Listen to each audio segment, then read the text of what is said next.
Warm welcome at my YouTube channel जो set peak. Okay, तो पर्यावरण शिक्षा का बहुत ही इंपॉर्टेंट वन लाइनर लेकर आई हूँ मैम, और ये बहुत ही इंपॉर्टेंट क्वेश्चन है। बिल्कुल फास्ट एंड क्विक रिवीजन करेंगे हम लोग, बिल्कुल कम समय में बहुत ज़्यादा से ज़्यादा क्वेश्चन करने का कोशिश करेंगे, क्योंकि हमारे पास बिल्कुल भी टाइम नहीं है। ठीक है, तो हमारा फर्स्ट क्वेश्चन हो जाएगा, जैविकी संगठकों के मध्य बिचौलिया का कार्य करता है। यानी हम कह सकते हैं जो हमारा जैविक और अजैविक संगठक होते हैं, संगठक जो होते हैं उनके मध्य बिचौलिया का कार्य कौन करता है? तो ये हमारा होता है अपघटक बोलते हैं, या फिर क्या बोलते हैं, निवेजक, सॉरी, अपघटक बोलते हैं, या फिर क्या बोलते हैं, नियोजक बोलते हैं। ठीक है, तो हमारा सेकंड क्वेश्चन हो जाएगा, मानव क्रियाओं से प्रभावित होता है। यानी हम जानते हैं कि हम कहाँ रहते हैं, एटमॉस्फेयर में रहते हैं, वातावरण में रहते हैं, तो जरूर हम जहाँ रहते हैं वहाँ जो भी हम क्रियाकलाप करेंगे उससे हमारा कौन सा क्षेत्र प्रभावित होगा? तो वो क्षेत्र होगा जहाँ हम रहते हैं, यानी वातावरण। ठीक है, नेक्स्ट हमारा क्वेश्चन होगा, विश्व पर्यावरण दिवस कब मनाया जाता है? तो हम सबको पता है कि जो हमारा विश्व पर्यावरण दिवस होता है वो कब मनाया जाता है?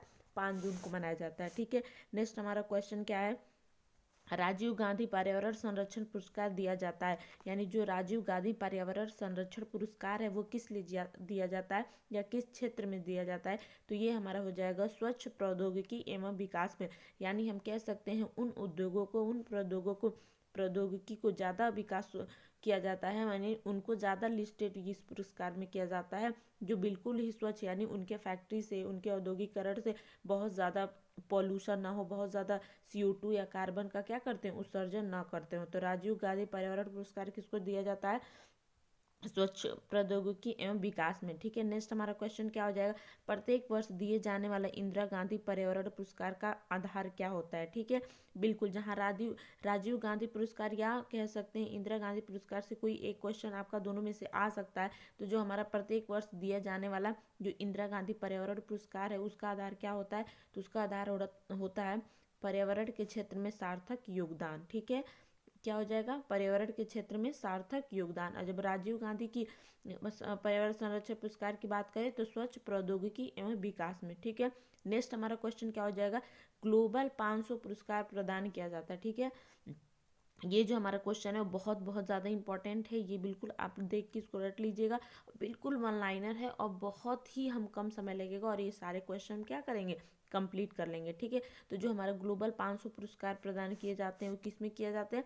पर्यावरण प्रतिरक्षा के लिए किया जाता है, यानी पर्यावरण की रक्षा के लिए किया जाता है। ठीक है, हमारा नेक्स्ट क्वेश्चन क्या हो जाए, इको मार्क उन भारतीय उत्पादों को दिया जाता है। यानी हम कह सकते हैं कि इको मार्क किन भारतीय उत्पादों को दिया जाता है? तो वो होता है पर्यावरण के प्रति जो मैत्रीपूर्ण क्या करते हैं, बिहेव करते हैं, यानी उनके प्रोडक्ट से हमारे वातावरण को बिल्कुल क्या होता है, किसी भी तरह का कोई नुकसान ना होता है, कोई पॉल्यूशन नहीं होता है, उसी को बोलते हैं।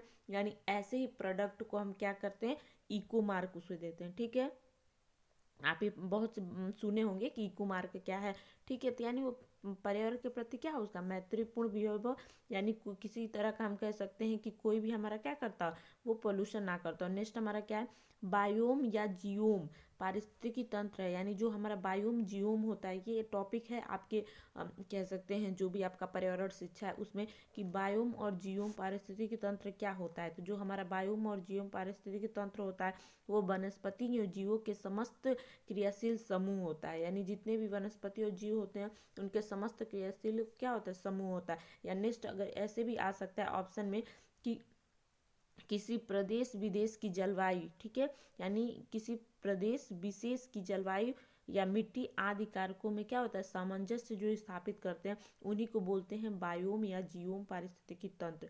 ठीक है, नेक्स्ट हमारा क्या है, मानव जनित जियोम का एक उदाहरण क्या है? तो मानव जनित जियोम क्या है, उसका है फसल भूमि या खेत। क्योंकि हम जानते हैं कि मानव क्या करता है, एक तरह का यहाँ भी वो बहुत सारे जियोम, यानी कह सकते हैं भूमि भी होती है वहाँ पे फसल भी होते हैं, वहाँ पे मिट्टी भी होती है, वहाँ पे कह सकते हैं जल भी होता है। तो सारे मिल के क्या करते हैं, एक तरह का कह सकते हैं एक बायोम क्षेत्र वो निर्मित कर देते हैं। तो ऐसे मानव निर्मित या मानव जनित जो जियोम होता है उसका उदाहरण सबसे अच्छा क्या है, हमारा फसल भूमि का क्या है, खेत है। ठीक है, नेक्स्ट हम देख लेते हैं, नेक्स्ट हमारा है वह वृक्ष जो पर्यावरण संकट माना जाता है, यानी वह जो पर्यावरणीय संकट माना जाता है, यानी पर्यावरण के लिए वो हमारा क्या है, अच्छा नहीं माना जाता है, तो वो होता है यूकेलिप्टस। ये यूकेलिप्टस को हम पर्यावरण संकट इसलिए माना जाता है क्योंकि इसके जो जड़ होते हैं ना, वो आसपास के जितने भी वाटर होते हैं, उन जमीन के अंदर जो वाटर पाए जाते हैं उनको क्या कर लेता है, बहुत ज़्यादा एब्जॉर्ब कर लेता है अपने अंदर, और ये बहुत ज़्यादा वाटर एब्जॉर्ब करता है, जिससे कि आसपास वहाँ रहने वाले जो अन्य वृक्ष होते हैं वो क्या होते हैं, वो सूख जाते हैं। इसीलिए जो हमारा यूकेलिप्टस होता है उसको पर्यावरण का क्या माना जाता है, संकट माना जाता है। ठीक है, नेक्स्ट हमारा क्वेश्चन क्या है, पारिस्थितिकी स्थायी मितव्ययिता है, यह नारा किस मतलब कह सकते हैं किस में दिया गया था, तो ये नारा दिया गया था चिपको आंदोलन में। एक बार और पढ़ लीजिए कोट, ये याद रखिएगा, कोट हमारा क्या है, मतलब कोट हमारा ये है कि पारिस्थितिकी स्थायी मितव्ययिता है, मतलब यह नारा कब कब दिया गया था, ये चिपको आंदोलन का है नारा। और आपको पता है कि चिपको आंदोलन से क्वेश्चन आ सकता है क्योंकि चिपको आंदोलन के जो कह सकते हैं चलाने वाले, जिन्होंने स्टार्ट किया था, वो हमारे थे सुंदर बहुगुणा साहब। ठीक है, जिनका अभी अभी क्या हुआ है कि कोरोना की वजह से उनकी मृत्यु हो गई है। तो सुंदर बहुगुणा थे, और सुंदर बहुगुणा का जो कह सकते हैं उनका संबंध किस राज्य से है, यानी चिपको आंदोलन का जो संबंध है वो किस राज्य से, उत्तराखंड से। ठीक है, नेक्स्ट हमारा क्वेश्चन क्या हो गया, नेक्स्ट हमारा क्वेश्चन है पारिस्थितिकी पद छाप की माप की इकाई है। पारिस्थितिकी पद छाप किसे कहते हैं, पारिस्थितिकी पद छाप ये कहते हैं कि भूमंडलीय हेक्टेयर, यानी उसकी जो इकाई होती है क्या, भूमंडलीय हेक्टेयर, मतलब एक भूमंडलीय हेक्टेयर में जितने भी जीव जंतु पेड़ पौधे मिट्टी पाए जाते हैं, उन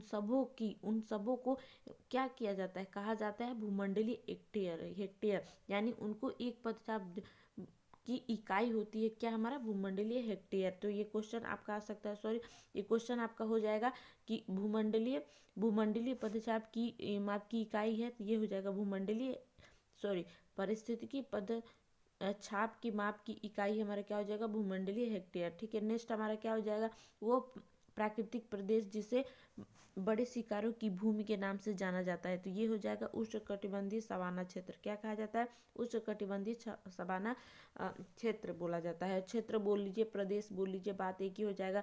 नहीं, क्वेश्चन एक बार और पढ़ लीजिए, वो प्राकृतिक प्रदेश जिसे बड़े शिकारों की भूमि के नाम से जाना जाता है, तो वो होता है उष्णकटिबंधीय सवाना क्षेत्र। ठीक है, नेक्स्ट हमारा क्या हो जाएगा, इसी की तरह मिलता जुलता क्वेश्चन कि सबसे सॉरी क्या है हमारा, जैव पारिस्थितिकी की सबसे समृद्ध है, जैव पारिस्थितिकी में सबसे समृद्ध क्षेत्र है तो कौन सा है, उष्णकटिबंधीय क्षेत्र है। ठीक है, उष्णकटिबंधीय क्षेत्रों में, यानी जैव कहते हैं पारिस्थितिकी के सबसे समृद्ध क्षेत्र कौन सा है, तो वो है उष्णकटिबंधीय क्षेत्र। ठीक है, नेक्स्ट हमारा क्या हो जाएगा, पारिस्थितिकी निकाय में ऊर्जा का प्राथमिक स्रोत है, तो ये तो नो डाउट ये सबको पता ही होगा कि जो हमारा पारिस्थितिकी निकाय उसमें ऊर्जा का सबसे प्राथमिक, सबसे ज़्यादा, सबसे बड़ा, सबसे अहम किरदार किसका होता है, सौर ऊर्जा का। क्योंकि अगर सौर ऊर्जा ही नहीं रहेगा तो क्या होगा, किसी भी खाद्य श्रृंखला में उत्पादक ही नहीं अपना भोजन बना पाएंगे।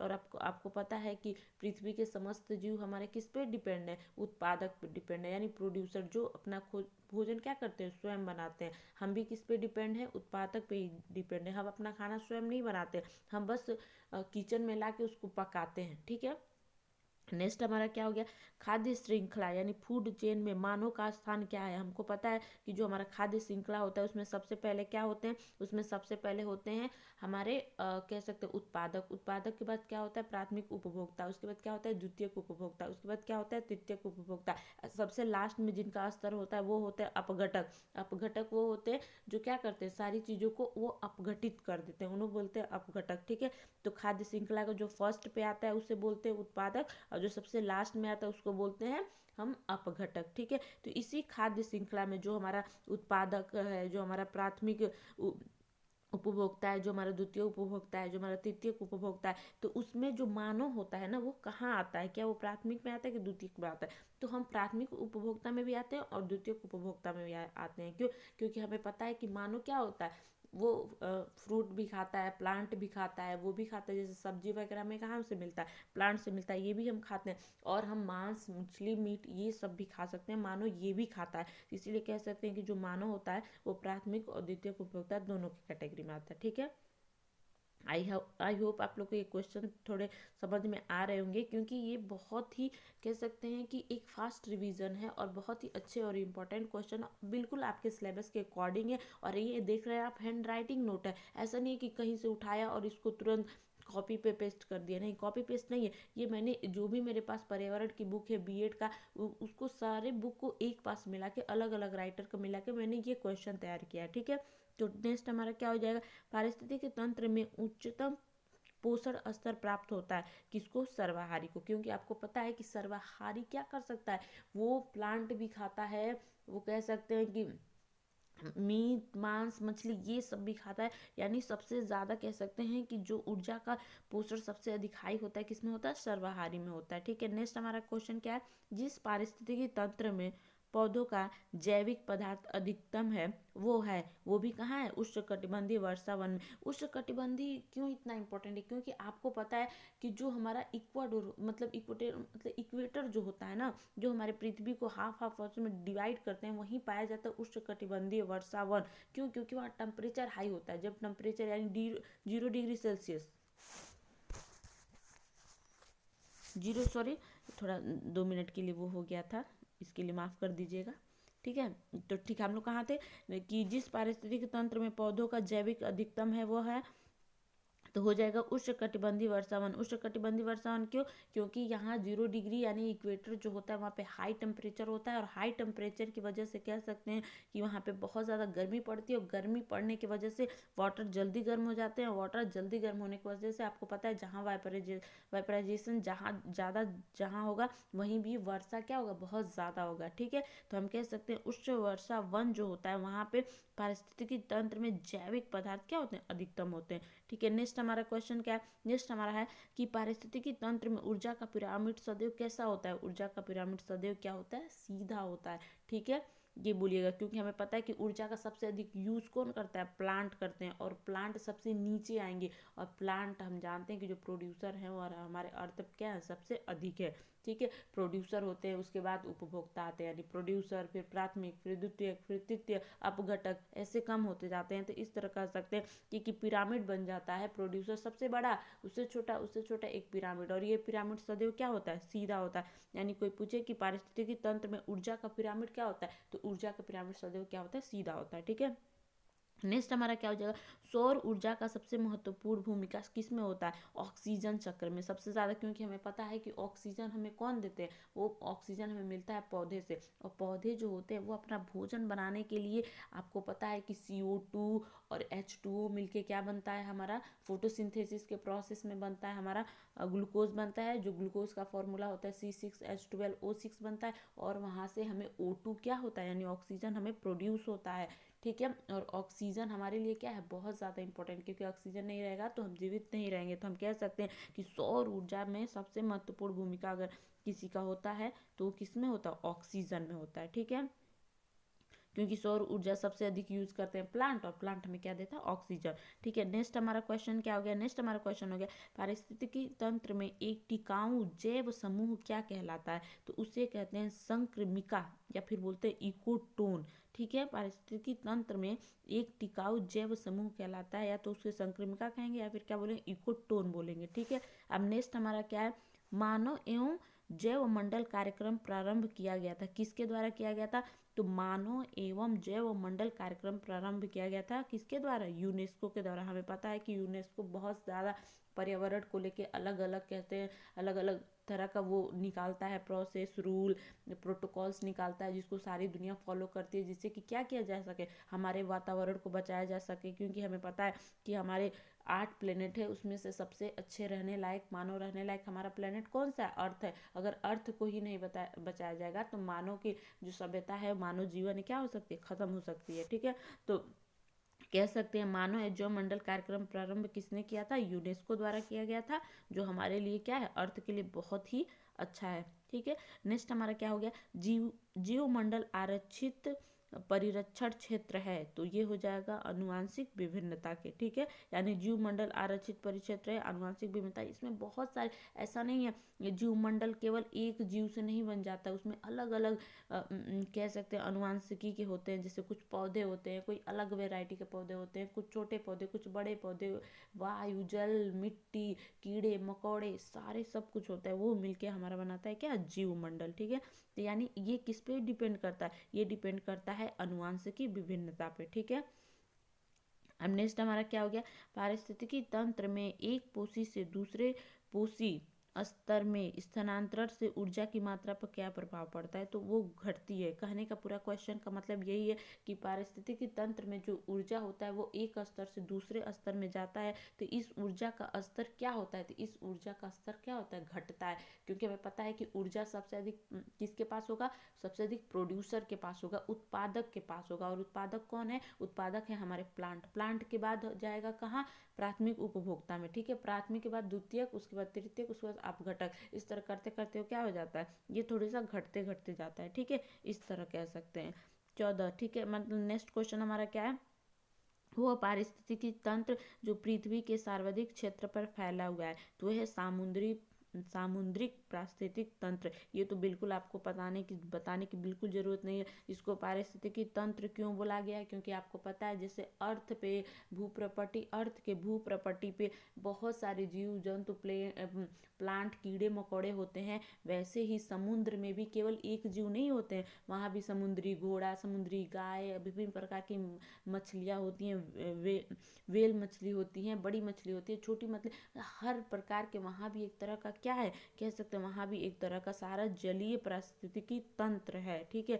और आपको पता है कि हमारे अर्थ पे सबसे ज़्यादा क्या है, हमारा सबसे ज़्यादा पानी है, और वो पानी किसका पानी है, वो सारे समुद्र का पानी है, ठीक है। इसीलिए हमें जो हमारा प्लेनेट होता है, हमारी पृथ्वी होती है, उसको बोला जाता है नीला ग्रह। और नीला ग्रह वो किसके वजह से बोला जाता है, वो बोला जाता है सारे समुद्र की वजह से, महासागर की वजह से, ठीक है।